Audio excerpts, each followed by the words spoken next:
Salut à tous et bienvenue une fois de plus sur cette nouvelle vidéo WandaTech. J'espère que vous allez bien les amis. Aujourd'hui nous allons voir en fait une superbe astuce qui nous permet de pouvoir retracer l'itinéraire qu'a pris un iPhone. Donc supposons par exemple que vous avez un iPhone en main et que vous souhaitiez savoir les différents points que l'iPhone en question a visité, pendant combien de temps, etc. etc. Donc le parcours exact de l'iPhone en question. Donc c'est ce que nous allons voir dans cette vidéo. Et si jamais c'est la première fois que vous atterrissez sur cette chaîne quotidiennement, nous faisons de superbes astuces pour vous montrer comment utiliser au mieux l'outil informatique au quotidien. Donc si jamais cette thématique vous intéresse, n'hésitez pas les amis, abonnez-vous et cliquez sur la cloche pour ne rien louper des prochaines vidéos. Alors les amis, comme je disais, on suppose par exemple que vous avez un iPhone en main et que vous souhaitiez voir par exemple quels sont les différents lieux que cet iPhone-là a visité. Je prends un exemple, vous avez votre enfant qui a son iPhone et vous voulez voir par exemple les différents points que l'enfant a visités pendant la journée, etc., etc. Donc il y a en fait une fonctionnalité sur iPhone qui vous permet de faire cela. Il suffit d'aller sur les réglages, arriver au niveau de réglage, vous partez dans confidentialité.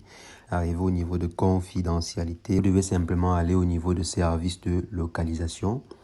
Et arrivé ici, bien sûr, il faudrait que ce service soit activé. Généralement, ce service est activé sur la plupart des téléphones. Donc, si le service est activé, vous aurez la possibilité de pouvoir enregistrer tous les différents points qu'un iPhone a visités.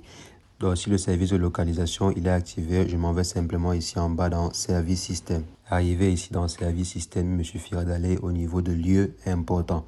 Vous venez ici dans lieu important et arrivé ici dans lieu important, vous allez voir tous les différents lieux qu'a visité votre iPhone, les différents points qui ont été visités par votre iPhone. Également des informations bien résumées sur le lieu en question. Donc comme par exemple ici au niveau de résumé, je n'ai aucun enregistrement. Quand vous allez par exemple avoir un iPhone qui a activé la fonction de localisation parce que bon, quelque part quand même je désactive toujours cette fonctionnalité-là. Mais si vous avez un iPhone en main qui ne prête pas attention à cette fonctionnalité-là, vous aurez la possibilité de voir tous les différents lieux visités par l'iPhone en question. Donc les amis, c'est ce que je voulais très rapidement partager avec vous. On va simplement se revoir très prochainement pour une nouvelle astuce WandaTech. Mais entre-temps, portez-vous bien. Ciao, ciao.